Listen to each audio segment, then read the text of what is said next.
Hey there, I'm Susie Pepper, and I'm going to be talking to you today about two instructional components that can really boost student success.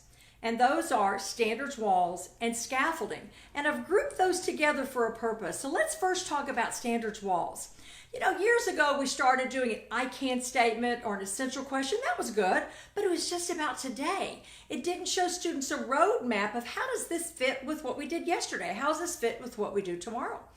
So the power of standards walls is really quite amazing. It helps students organize a whole lot of information.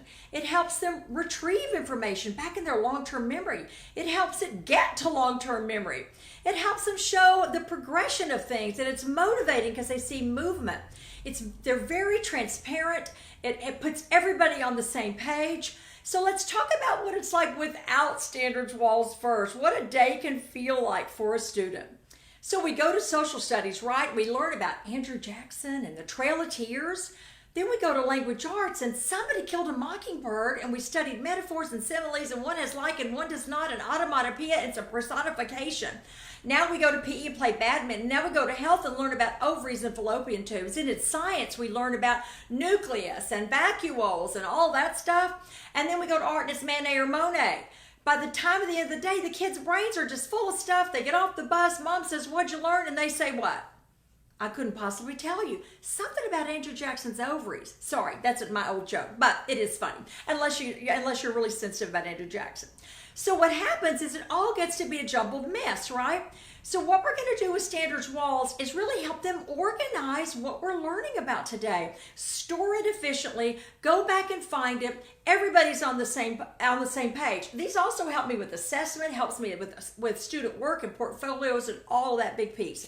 So let me show you some pictures. I can talk about it, but on the PowerPoint that I have, you can have these pictures and see them up close. Today they're really more just to talk about. This is one I featured by Susie Maddox. She's in Bleckley County, and I featured it in this new book, Teaching Vulnerable Learners. So what does Susie do? Miss Maddox has in the middle their big idea for math. She teaches elementary math. And then what these are is learning targets to get to the big idea. But what you can also see that Miss Maddox does is she checks off, wow, boom, we're through learning that, guys, we're moving on. She also posts students' work. Imagine how that feels to be a student and to have a teacher say, "You know what, that's a really good example of what we're learning. Do you mind if I post that on our standards walls?" She's done these a while, so this is kind of what mine look like, although not nearly as pretty. But that's a good example. Let me show you a different approach for these. Now, this is in social studies. They have a different set of challenges because their standards are very verbose. There's just a lot you have to go through. This is out of Lorena, Texas. What I loved about what these teachers did is they took the 5 themes of geography, something that a lot of social studies teachers teach, and what they did is organized it by the countries, China, Mesopotamia, all the countries they're going to be studying, and they're checking off the boxes as they go. So they took this massive standard, made a unit standards wall from it. It's like a roadmap or a flight plan. And this is where we're going, students, and we're going to follow this plan. Look at the difference of what these have. It's connected between what we learned yesterday and today, and it's from a unit perspective as opposed to a simple today, because sometimes it can feel like to a kid like we're just putting stuff in the bin. You know, I check me off rather than seeing the big picture. And it's hard to remember like that. This is a different approach. And this is out of Floyd County. These are called learning progression, sort of loosely, but it's a stepping stone approach. In other words, we're going to this big goal over here, and we're just going to go piece by piece. And I love the way she's checked them off, and they're stepping stones. Now, language arts is a little bit different, because in language arts, teachers are teaching conventions, they're teaching reading, and they're teaching writing. So you have a couple of options. Most language arts teachers like to do a thematic standards wall, like character development or types of sentences or something like that. This is one I thought really caught my eye, so to speak, in Southampton, New York. And I'm sorry, I don't remember the teacher's name. She said, "I can write a narrative to tell about a real experience." So she's using "I's" as "I can. And this is a roadmap. She's explaining to students, we're going to be over here. I can write a conclusion that is tied to the experience. I can do this and I can do that. So she's clearly showing students that this is where you're going to be by the end of this unit, and what we're going to do is follow our steps around here. Now compare the power of these. These also, and the research is really strong, it helps students connect to prior experiences, know exactly where we're going. We get to celebrate that we're meeting our goals, which is really a motivational technique. It helps us organize data. It helps us go back in our memory and find things. All of these things happen with standards walls, which are also part of an advanced organizer, which is a really high effect size. So something to consider as opposed to just an I can statement for today or an essential question for today is going with this approach. I can tell you from personal experience, when I started using standards walls, I couldn't believe the change in my students. They were so much more successful using this approach. Now, that's how you make them. How do we implement them in class? The perfect time is in the beginning and the end of class. So in the opening minutes, I can either do this right after my success starter or before my right connected there. I'm going to talk to students about, let's look at our learning target, and you might send a student over there to say, what's our learning target? Let's talk about it so that everybody's on the same page. And then of course, logically, we're going to come back at the very end of class, revisit that learning target and say, hey guys, everybody's nodding, it's looking like everybody's got it, but let's go ahead and talk about what our learning target is, and I want to look at where your work is right now. So that component is called standards walls, and you're going to get more information on the PowerPoint in the books, but that's kind of an overview. Now, the thing I wanted to connect with standards walls is scaffolding. Can really help a lot of our students become more successful. What is scaffolding?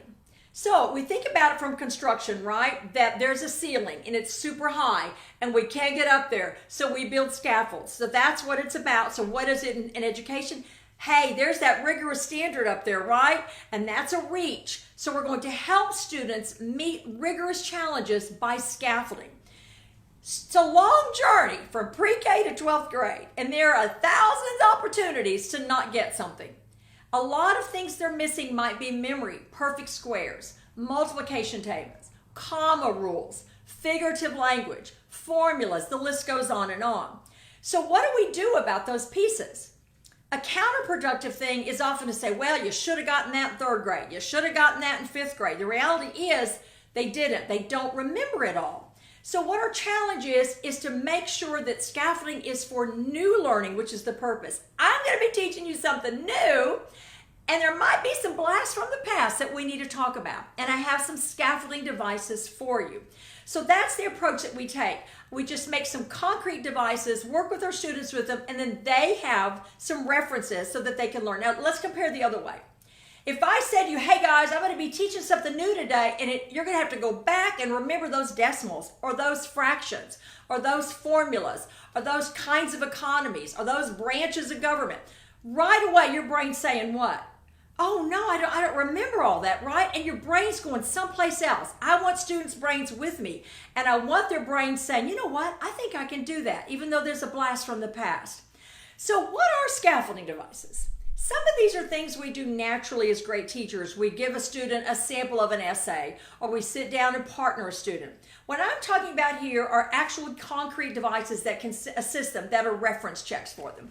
For example, one of my favorites are bookmarks, and I'm holding this one. I know you can't see it, but this is about their size. This one's on perfect squares. So what I would say in class is, guys, if you don't have those committed to memory, there's a bookmark right on the tables there for you to use. This could be place value. This could be decimals. This could be comma rules. This could be types of sentences. This could be figurative language. This could be vocabulary. This could be equations in physics. I use a lot of bookmarks for those. What are some other ones? Steps. Step 1, step 2, step 3. If you follow these steps, you're going to get this right pretty much every time. We can also give them a sample essay already done, or a frame of an essay already done. Some vocabulary words that you need to know. We can do foldables. There are all kinds of devices that we can give them that we talk about that are there for you. Now, important to note, we don't want to over-scaffold students, and we don't want to under-scaffold students. And there are 2 parts to scaffolding. What I'm talking about is the pushing in. Here are some devices that will help you because we're learning something new. There's a blast from the past you haven't seen in a while to support your learning. But we also want to fade or pull that scaffolding back. This is a good example of, I see these in a lot of classrooms, and those are, if we have English language learners, we might have the word in their home language. Now, you know, I use tip charts, so I'm going to have the term info picture. I might add another column for your home language. This is a bookmark that I blew up for you. It's on lines of symmetry. So for studying that, I might push that out there on the desk or in their interactive notebooks, and they have some scaffolding so that they can be successful today. All right, so what have we talked about? We've talked about 2 instructional components, standards walls and scaffolding, that can really make your students so much more successful. Standards walls, we build them up front as a unit as opposed to just today's lesson. We map it out, we check off, boom, we're through with that, we're moving. Everybody's on the same page. I can take a picture of those and put them on my website. It's very transparent. These are explicit learning targets. Another great scaffolding device, speaking of those walls, is using synonyms for your verbs. So if it says interpret or analyze, I might in parentheses put another word that's more understandable for students so we can learn those verbs. So we have our standards walls, and then we step back. And when I'm working with teachers, this is what we do. We step back, we get a sticky note, and we say, all right, you know what? Let's take a look at that unit. Our students could be successful if they just knew what? What are the prereq skills or understandings that may trip them up, that may pose barriers? Let's make a list of those. We can't tackle everything, just in context. And now we go forth and create those scaffolding devices and roll those in as we teach. So guys, I am just super duper glad that you came and listened to my video today. What have we been talking about? Standards walls and scaffolding, 2 of the instructional components that'll really boost the success in your students, because every child wants to be successful. Thank you so much. If you try to reach me or find more information, just go to SusiePepperRollins.com.